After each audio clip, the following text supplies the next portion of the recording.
HarperCollins presents Drive Me Crazy by Portia MacIntosh, read by Karen Cass. Chapter 1.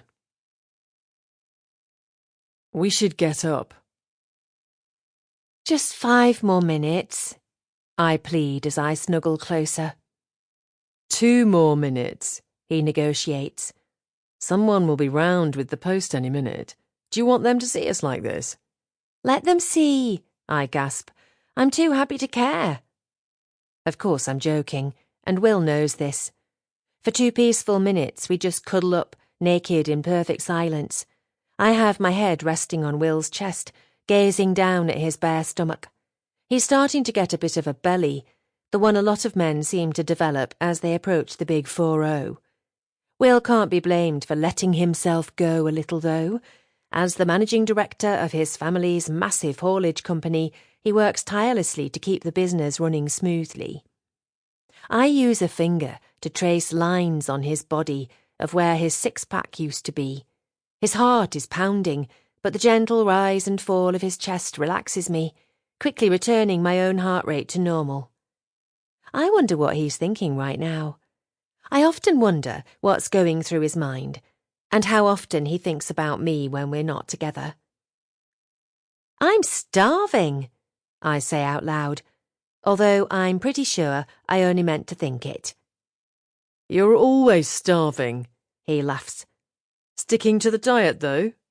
Of course, I lie. I mean, I am sticking to it for the most part, but it's so hard when you have to pass a branch of Millie's cookies on the way home from work. That temptress still manages to seduce me every now and then.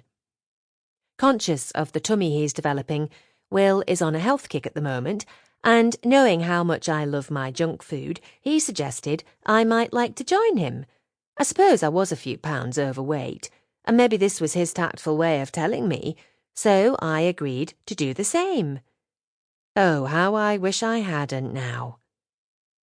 Okay, fine, I'm getting up, I say, although I make no attempt to move whatsoever. Can I get you a coffee? Please, he replies, also remaining in position. This thing wreaks havoc on my back. It's not very comfortable, is it? Well, it's a desk, not a bed, I say, as I pull myself upright. It's not supposed to be comfortable. Maybe we should get a bed for in here. Well, not a bed. That would seem odd. He laughs as he glances around his office, as though trying to figure out where one could go. Maybe a sofa bed? Yeah, maybe, I reply, unable to fake even a little enthusiasm. He makes it sound like we're a married couple picking out furniture for our home. A few more seconds of silence together, me alone with my thoughts and him with his. That is, until a knock on the door breaks us from our thoughts. We know the drill. Damn, Will says quietly, as he wrestles on his trousers before calling to whoever is behind the door. 1 minute, please.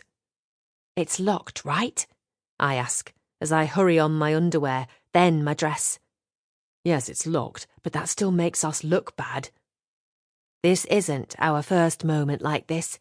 You'd think we'd be better at it by now. No rush, Mr. Starr. It's Caroline, his secretary. Except I've got the post for you, and it's quite heavy. She's not going anywhere, he whispers to me, panic in his voice.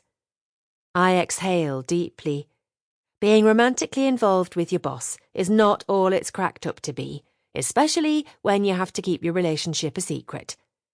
Will and his wife, Stephanie, were in love once upon a time.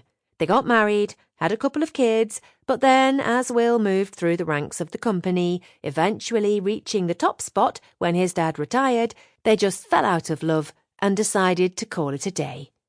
The thing is, Will is very much the face of the family business, and despite the company being huge, they really play up the family angle.